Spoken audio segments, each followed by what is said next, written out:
शुरुआत कर रहे हैं हम लोग कक्षा 12वीं के molecular basis of inheritance chapter के लेक्चर नंबर 15 का, जिसमें आज हम लोग पढ़ेंगे किसके बारे में, ट्रांसलेशन के बारे में। इससे पहले क्लास में हम लोग ट्रांसलेशन के बेसिक के बारे में पढ़ चुके हैं। एक बार फिर से हम लोग प्रॉपर एक जैसे लिखना है आपको बोर्ड एग्जाम में, ठीक है, या फिर इन फ्यूचर जैसे भी आएगा आपके कॉलेज वगैरह में, तो कैसे लिखना रहेगा उसके बारे में हम लोग क्या करेंगे, डिटेल से अध्ययन करते जाएंगे। क्लियर है ना, स्टेप बाय स्टेप हम लोग इसको क्या करते जाएंगे, पढ़ते जाएंगे। तो सबसे पहले तो हेडिंग डालो ट्रांसलेशन। फिर से ट्रांसलेशन क्या होता है, ट्रांसलेशन हम लोग इसका परिभाषा पढ़ चुके थे। क्या पढ़े थे कि डीएनए में उपस्थित या फिर आपका क्या लिख सकते हो, डीएनए या एमआरएनए में उपस्थित पॉलीपेप्टाइड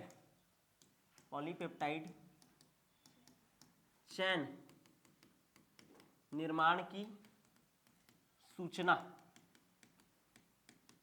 ठीक है ना, डीएनए या एमआरएनए में उपस्थित पॉलीपेप्टाइड चैन निर्माण की सूचना के आधार पर अमीनो अम्ल निश्चित क्रम में जुड़ करके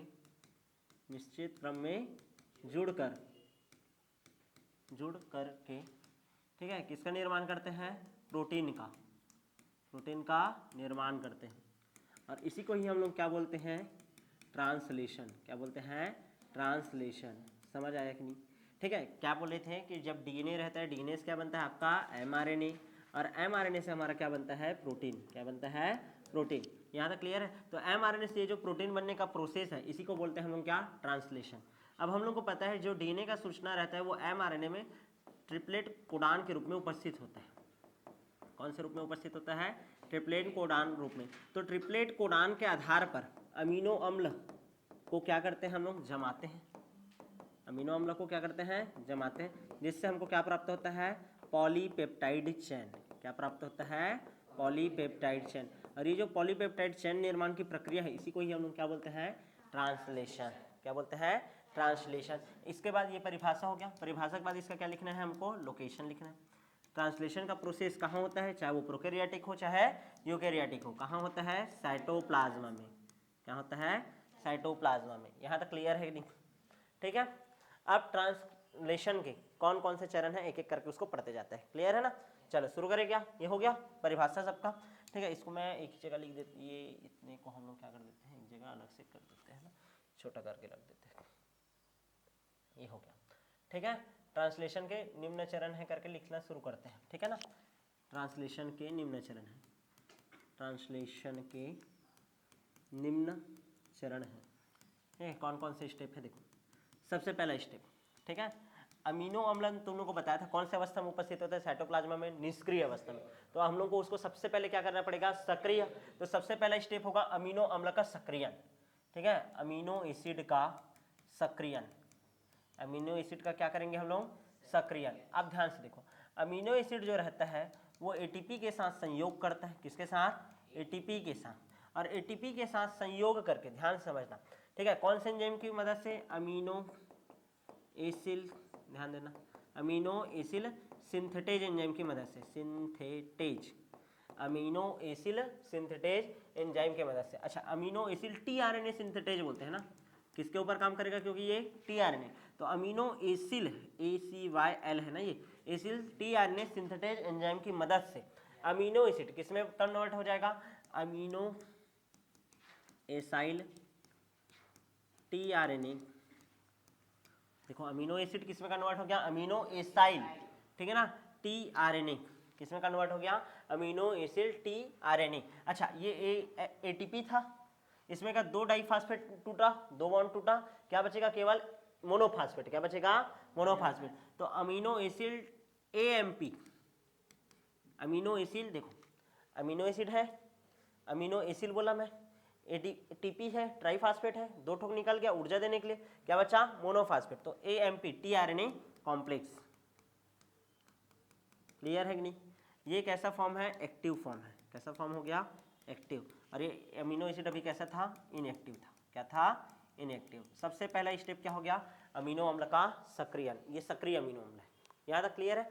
अच्छा, मान लो हमको पता है कि अमीनो अम्ल कितने प्रकार का होता है, 20 प्रकार का। तो इसको ध्यान देना, तो इसको सक्रिय करने के लिए कितना सिंथेटेज एंजाइम की जरूरत पड़ेगा, 20 प्रकार का। ठीक है, तो एक चीज ये लिख लिए रहना कि 20 प्रकार के अमीनो अम्ल को सक्रिय करने के लिए 20 प्रकार के एंजाइम का जरूरत पड़ेगा। एंजाइम का क्या पड़ेगा? जरूरत पड़ेगा। यहाँ तक क्लियर है? 20 प्रकार के अमीनो अम्ल को सक्रिय करने के लिए 20 प्रकार का क्या पड़ेगा जरूरत? एंजाइम का। यहाँ तक क्लियर है? ये हो गया अमीनो अम्ल का सक्रियण। पहला स्टेप क्लियर है कि नहीं? इनएक्टिव था उसको क्या कर लिए? एक्टिव। अब ये एक्टिव हो गया। एक्टिव होने के बाद क्या करना है इसको हम लोग को? टीआरएनए पर जोड़ना है। किसके ऊपर जोड़ना है? टीआरएनए के ऊपर। तो दूसरा हेडिंग डालो। दूसरा स्टेप क्या होगा आपका? टीआरएनए का लोडिंग या टीआरएनए का चार्जिंग। टीआरएनए का चार्जिंग या फिर इसी क्या लिख सकते हो? Loading of tRNA. Loading of tRNA. यहाँ तक क्लियर है? टीआरएनए का चार्जिंग या लोडिंग ऑफ टीआरएनए। यहाँ तक क्लियर है कि नहीं? कैसे होता है लोडिंग ऑफ टीआरएनए? ध्यान से समझने का कोशिश करना। हम लोग को पता है एक तो होता है 5 प्राइम एंड और एक होता है क्या? 3 प्राइम एंड। याद आया? ऐसे चला था, ये ऐसा होता था, फिर ऐसे चलता था, याद आ रहा है? फिर ये होता था, फिर ऐसे चला, वेरिएबल आर्म आता था, फिर ये आता था, ऐसा बनता था, याद आ रहा है ना? ठीक, ध्यान दो। ठीक, ये ऐसा था ना, ये ऐसा रहता था, ये ऐसा। ये 5 प्राइम एंड है और ये 3 प्राइम एंड। तो ये जो 3 प्राइम एंड है इसी को हम लोग क्या बोलते थे? Amino acid binding site. क्या बोलते थे? Amino acid binding site. याद आया? यहाँ पास 3 नाइट्रोजन क्षारक ACC ये रहता था और यहाँ पास क्या जुड़ा रहता था? Functional group. यहाँ तक क्लियर है? टीआरएनए के है। अब जो ध्यान दो स्ट्रक्चर है, इस टीआरएनए के स्ट्रक्चर में कौन आकर के जुड़ गया? हमारा अमीनो एसिड। कौन आकर जुड़ गया? Amino acid. और भी कौन सा amino acid? Active amino acid. कौन आकर जुड़ेगा? Active amino acid. तो ये एक्टिव अमीनो एसिड आएगा और यहाँ पास आकर के जुड़ जाएगा। क्लियर है? अच्छा, कोई भी आकर के जुड़ जाएगा क्या? नहीं। ठीक है, यहाँ पास उपस्थित क्या रहता है? एंटीकोडॉन। ध्यान दो, यहाँ पास इसके लायक क्या रहेगा? एंटीकोडॉन। जैसे कि ये हमारा mRNA है, ठीक है ना? कोशिका द्रव्य में mRNA है, AUG है, तो इसका एंटीकोडॉन क्या होगा? UAC। और ये UAC ध्यान देना, ये किसके लिए कोडान होता है? मिथियोनिन के लिए। किसके लिए रहता है? मिथियोनिन के लिए। तो ये किसको पकड़ करके लाएगा? मिथियोनिन को। तो मिथियोनिन अमीनो अम्ल को ऐसे पकड़ करके लाएगा, यहाँ पास पकड़ेगा, ऐसा रखेगा। समझ आ रहा है कि नहीं? तो ये जो टीआरएनए जुड़ रहा है ना, इसी को बोलते हैं हम लोग क्या? Charging of tRNA. क्या बोलते हैं? Charging of tRNA. तो हम लोग क्या लिख देते हैं? ठीक है, इस पद में ठीक है, क्या होगा? टीआरएनए के 3 प्राइम सिरे पर, ठीक है, ध्यान दो, क्या लिखोगे? इस पद में टीआरएनए के 3 प्राइम सिरे पर एंटीकोडॉन के आधार पर कौन जुड़ता है? एंटीकोडॉन के आधार पर एंटीकोडॉन, या ऐसे लिख सकते हो 3 प्राइम सिरे पर, हाँ ऐसे ही लिखो, एंटीकोडॉन में उपस्थित क्षारक के आधार पर मिथियोनिन बोल रहा हूँ, अमीनो अम्ल आकर के जुड़ता है। और वो भी कौन सा अमीनो अम्ल? सक्रिय अमीनो अम्ल। सक्रिय अमीनो अम्ल आकर के जुड़ता है। क्लियर है कि नहीं? तो पहले अमीनो अम्ल को सक्रिय कर ले और सक्रिय करने के बाद ये अमीनो अम्ल किसके ऊपर जोड़ दिए? टीआरएनए के ऊपर। और कौन से सिरे में? 3 प्राइम सिरे में। कितने स्टेप हो गया? 2 स्टेप। आगे बढ़ जाए, नेक्स्ट देखें क्या। अब ये सक्रिय हो चुका है ना, ये कहानी हो गया। आगे देखते हैं, तीसरा स्टेप देखो, ठीक है, पॉलीपेप्टाइड श्रृंखला का प्रारंभन। पॉलीपेप्टाइड श्रृंखला का प्रारंभन। पॉलीपेप्टाइड श्रृंखला का प्रारंभन कैसे होगा? पॉलीपेप्टाइड श्रृंखला का प्रारंभन ध्यान से समझने का कोशिश करो, ठीक है ना। सर्वप्रथम क्या होगा? सर्वप्रथम राइबोसोम। सर्वप्रथम कौन? राइबोसोम, ठीक है ना, राइबोसोम। ठीक है, राइबोसोम जो रहता है, एक मिनट ना, IF3 कारक की सहायता से, IF3, ठीक है, इनिशिएशन फैक्टर 3 कारक की सहायता से अलग हो जाता है, अलग हो जाता है। ये 2 टुक रहता है ना, एक बड़ा उपिकाई और एक क्या होता है आपका छोटा उपिकाई। तो ये दोनों क्या हो जाएगा? अलग। क्या हो जाएगा? अलग। यहाँ तक क्लियर है? किसकी मदद से? IF3 की मदद से। अब हम लोग को क्या पता है कि ये कोशिका रहता था, कोशिका के अंदर केंद्रक रहता था, केंद्रक में क्या रहता था, डीएनए, डीएनए से क्या बनता था, एमआरएनए, ये एमआरएनए आता था। अब ये एमआरएनए आकर के यहाँ पास आकर के क्या हो जाएगा, जुड़ेगा। क्लियर है कि नहीं, एमआरएनए यहाँ पास आकर के जुड़ गया, किससे जुड़ता है, छोटे उपिकाई से। किससे जुड़ता है, छोटे उपिकाई से। क्लियर है कि नहीं। तो दूसरा क्या लिखना, एमआरएनए राइबोसोम के छोटी उप इकाई से आकर जुड़ जाता है, जुड़ जाता है, हो गया। यहाँ तक क्लियर है कि नहीं, छोटी उप इकाई से आकर के जुड़ जाता है। अब कैसे पहचानता है छोटी उप इकाई को, ठीक है, तो ध्यान से समझना, ध्यान देना ना। ये जो हमारा राइबोसोम का छोटा उप इकाई रहता है ना, ठीक है, राइबोसोम का जो क्या रहता है हमारा छोटा उप इकाई, ठीक है, उसमें क्या पाया जाता है, ASD क्रम। ठीक है, ये जो छोटा उप इकाई है उसमें क्या पाया जाता है, ASD क्रम, और इसके पास होता है SD क्रम। मान लो, ध्यान समझना, mRNA किसका है, प्रोकैरियोटिक का है। किसका है, प्रोकैरियोटिक का है। किसका है, प्रोकैरियोटिक। तो उसमें एक क्रम पाया जाता है, विशेष क्षारकों का क्रम रहता है AUG से पहले, ठीक है, उसको बोलते हैं हम लोग SD क्रम। क्या बोलते हैं, SD क्रम। और इसका जस्ट पूरा क्रम किसके पास रहता है, छोटे उप इकाई के पास। तो ये ऐसा समझो जैसे पुराने जमाने में पिक्चर रहता था ना, आधा नोट को ऐसे फाड़ करके देते थे, फिर दूसरा नोट सामने वाले के पास रहता था, फिर नोट को ऐसे मिलाते थे। समझ आ रहा है ना, सेम टू सेम ऐसे ही समझना। इसके ये क्या लेकर के आ रहा है, SD क्रम, इसके पास क्या रहेगा, ASD, तो ये बोलेगा भाई भाई भाई, ठीक है, इसके पास आकर के जुड़ जाएगा। क्लियर है ना। ये किस में बोला हूं मैं, प्रोकैरियोटिक में। किस में, प्रोकैरियोटिक में। यूकैरियोटिक में मैं HNRNA बनाया था। यूकैरियोटिक में याद करो 5 प्राइम सिरा और 3 प्राइम सिरा। 5 प्राइम सिर पर क्या लगाता था, 7 मेथिल गुआनोसिन ट्राइफॉस्फेट, यही लगाते थे, 7 मेथिल गुआनोसिन ट्राइफॉस्फेट। इसी को क्या बोलते थे, कैपिंग रिंग। याद आया। तो ये 7 मेथिल गुआनोसिन फास्फेट को ये पहचानता है। क्लियर है, कौन, छोटा उप इकाई। तो पहचानने का तरीका रहता है SD क्रम और ASD क्रम के आधार पर, या तो फिर आपका 7 मिथाइल गुआनोसिन ट्राइफॉस्फेट के आधार पर लिख दें क्या, ठीक है। छोटे उप इकाई, छोटा उप इकाई, छोटा उप इकाई, ठीक है, राइबोसोम का, ठीक है, चाहे वो यूकैरियोटिक हो चाहे प्रोकैरियोटिक, ठीक है। वो कैसे पहचान करता है, पहचान कैसे करता है, प्रोकैरियोटिक में, प्रोकैरियोटिक में किसके आधार पर पहचान करता है, SD क्रम, ठीक है। और यूकैरियोटिक में जब पहचान करता है तो किसके आधार पर करता है, बोला हूं मैं, 7 मिथाइल गुआनोसिन ट्राइफॉस्फेट, इसकी मदद से क्या करता है, पहचान करता है। यहाँ तक क्लियर है। अब पहचान करके जुड़ गया, यहाँ तक क्लियर, पहचान करके जुड़ गया। पहचान करके जब जुड़ेगा, ध्यान समझना, ठीक हो गया क्या, ठीक है। अब हम लोगों को पता है इसमें कितना साइट होता है, 3 साइट होता है। कितना साइट होता है, 3 साइट। ये A साइट, ये देखो तुम लोगों को ये बताया था बड़ा उप इकाई में होता है, तो बड़ा उप इकाई तो ये ऐसा हुआ ना, ये दूसरा, और ये क्या है आपका तीसरा। समझ आया कि नहीं। इसको A साइड बोलते हैं, ये P साइड बोलते हैं, और इसको E साइड बोलते हैं। अब ध्यान से समझना, अभी शुरुआत वाला जो रहेगा, यहाँ पास ऐसा समझो ये P साइड है, और यहाँ पास क्या उपस्थित है, AUG उपस्थित है। क्या उपस्थित है, AUG। यहाँ तक क्लियर है। अच्छा, इससे पहले मैं तुम लोगों को सबसे पहले क्या बताया था, tRNA का क्या हो चुका है, लोडिंग हो चुका है। tRNA किसको पकड़ करके बैठा है जी, यहाँ पास बताओ तो, किसको, अमीनो अम्ला। और पहला अमीनो अम्ल क्या रहेगा, UAC के आधार पर सूचना रहेगा, AUG का UAC, यही रहेगा ना। तो सबसे पहला ध्यान समझने का कोशिश करो, यहाँ तक क्लियर है कि नहीं, यहाँ तक समझ आया है। अच्छा, याद रखना इसमें कौन भाग लेता है, प्रारंभन कारक भाग लेते हैं ना। प्रारंभन में कौन भाग लेते हैं, प्रारंभन कारक, प्रारंभन कारक भाग लेते हैं, लिख लेना, कौन भाग लेते हैं, प्रारंभन कारक। इस प्रक्रिया में कौन भाग लेते हैं, प्रारंभन कारक। यहाँ तक क्लियर है। mRNA, ठीक है ना, ध्यान दो, mRNA का प्रारंभन कोडान, mRNA का प्रारंभन कोडान कौन सा, AUG, ठीक है। mRNA का प्रारंभन कोडान AUG राइबोसोम के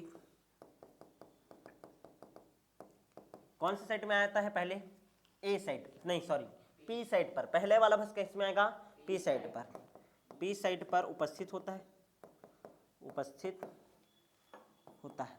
यहाँ तक क्लियर है, ठीक है। अब ये जो P साइट है, ठीक है ना, P साइट पर उपस्थित हो गया क्या हमारा, प्रारंभन कोडान। तो इसका जो ये एंटीकोडॉन है, इसका एंटीकोडॉन, ठीक है ना, क्या होगा, UAC, ठीक है, यूएसी वाला टीआरएनए, आप यूएसी वाला टीआरएनए किसको पकड़ करके लाएगा, मिथियोनिन को। किसको पकड़ करके लाता है, मिथियोनिन अमीनो अम्ल को, ठीक है ना, लाता है। यहाँ तक क्लियर है कि नहीं।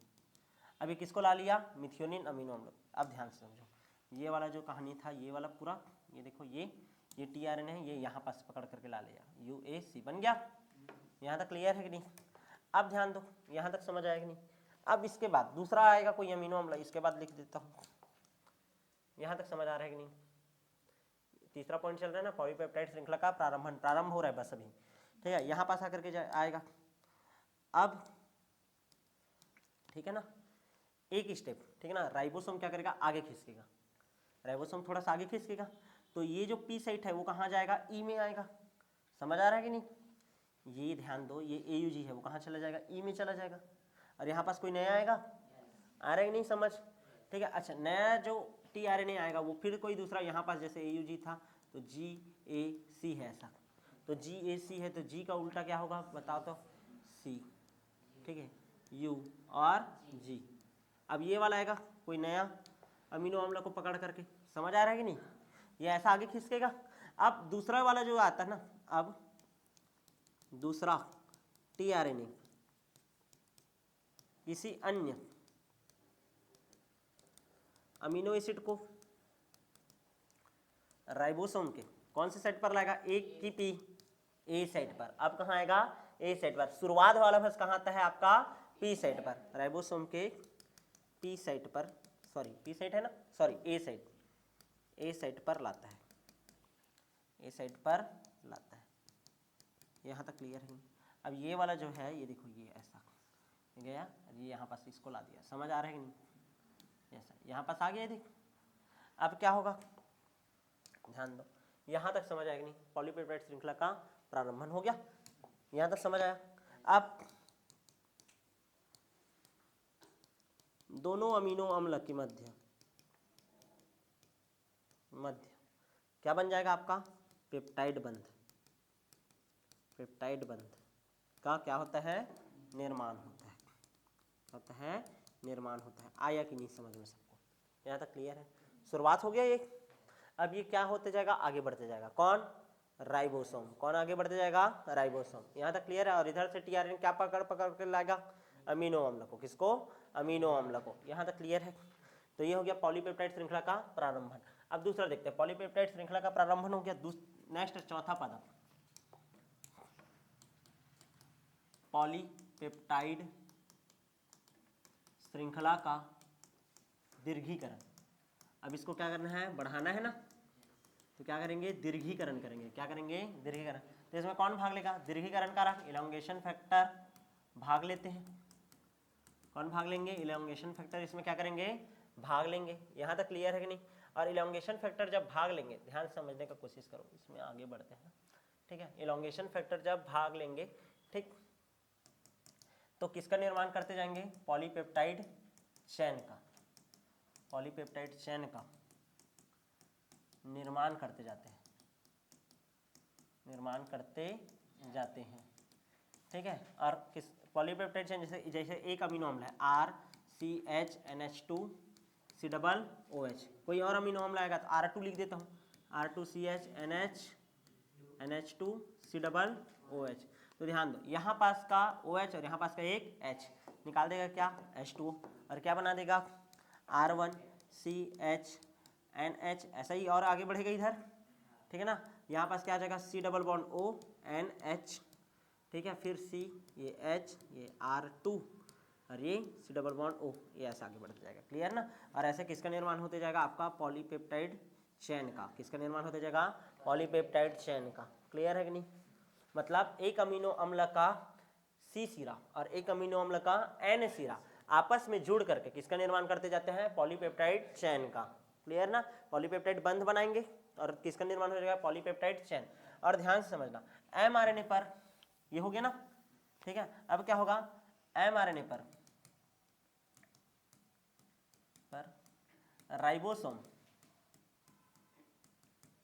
तब तक गति करेंगे जब तक कौन ना जाए, स्टॉप कोडॉन। स्टॉप कोडॉन कौन कौन सा है, UAA, UAG, UGA ना आ जाए, तब तक गति करेंगे जब तक स्टॉप कोडॉन ना आ जाए। यहाँ तक क्लियर है कि नहीं, समझ आया? तो ये हो गया आपका पॉलीपेप्टाइड श्रृंखला का दीर्घीकरण। क्या पढ़ लिए, दीर्घीकरण।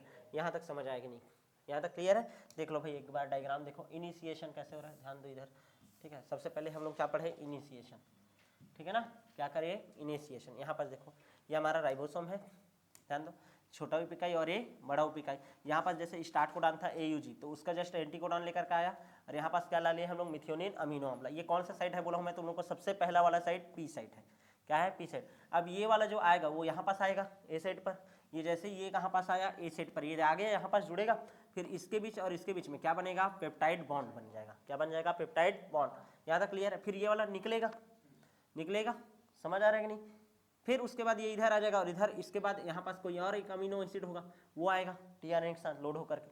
समझ आ रहा है कि नहीं? तो ये सबसे पहले प्रारंभन हुआ। क्या हो गया, प्रारंभन, शुरुआत हुआ है।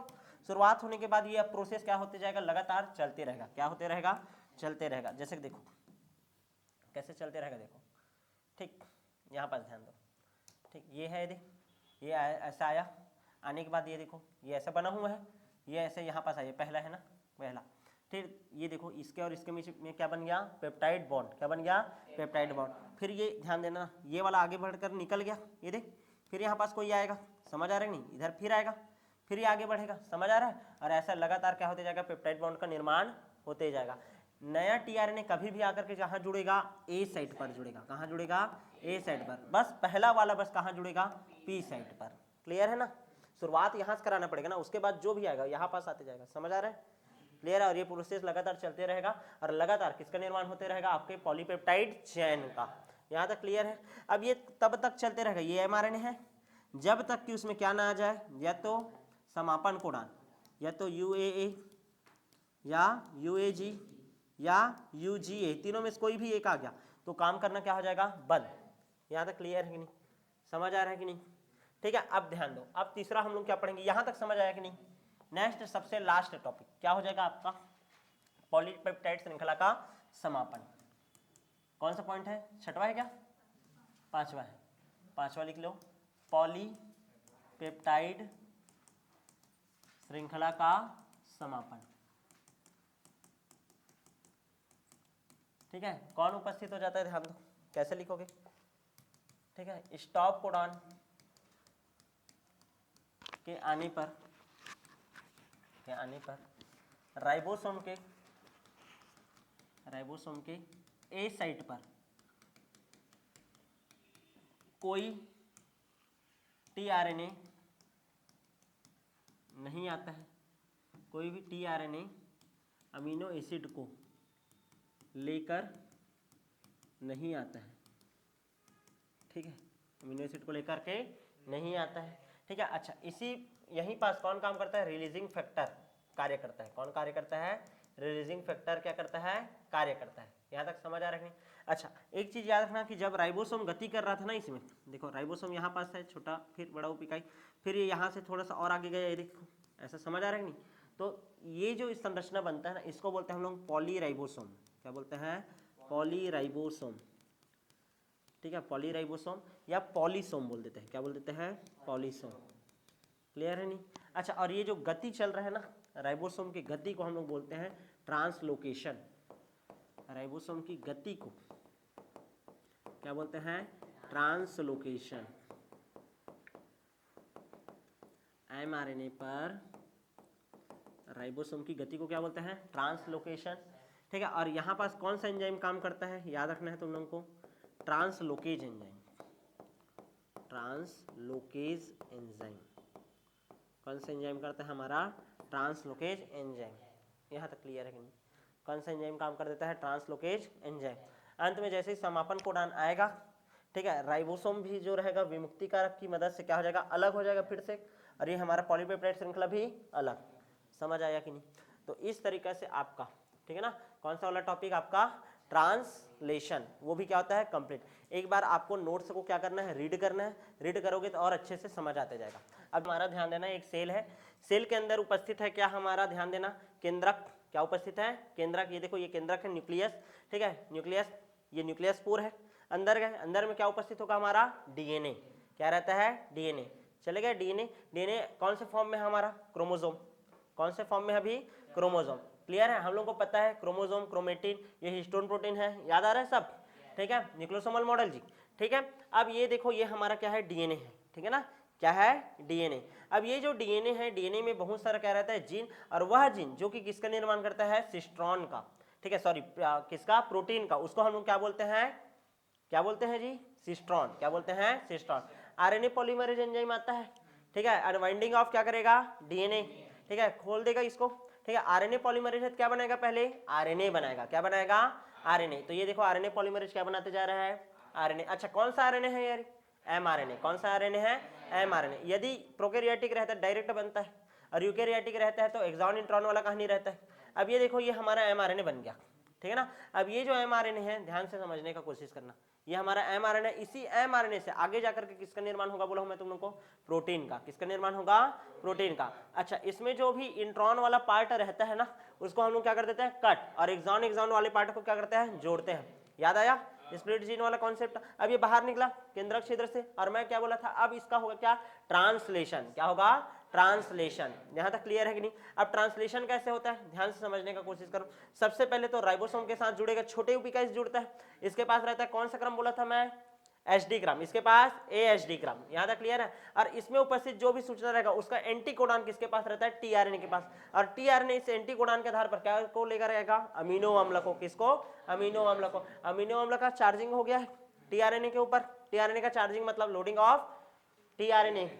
यहां तक क्लियर है कि नहीं। अब ये देखो इसमें उपस्थित क्षारक के आधार पर ये जुड़ते जा रहा है, कौन, आपका टीआरएनए। और टीआरएनए के पास कौन है, अमीनो अम्ल। कौन है, अमीनो अम्ल। और अमीनो अम्ल जुड़ते जाएगा, जुड़ते जाएगा, जुड़ते जाएगा। समझ आ रहा है कि नहीं। और जुड़ करके किसका निर्माण कर दिया, आपका पॉलीपेप्टाइड चेन का। किसका निर्माण कर दिया, पॉलीपेप्टाइड चेन का। और ये जो हमारा पॉलीपेप्टाइड चेन है, ठीक है ना, यही कुंडलित होगा, और कुंडलित होकर के फंक्शनल प्रोटीन का क्या करेगा, निर्माण करेगा। मैं आप लोगों को बोला था ना, एक निश्चित स्ट्रक्चर रहेगा, उसी को ही हम लोग क्या बोलते हैं, प्रोटीन। तो ये हो गया आपका कौन सा टॉपिक, किस तरीका से ट्रांसलेशन होता है और किस तरीके से आपका ट्रांसक्रिप्शन होता है। क्लियर है कि नहीं। अब जो नेक्स्ट क्लास होगा उसमें आगे के बारे में पढ़ेंगे। तो मिलेंगे आप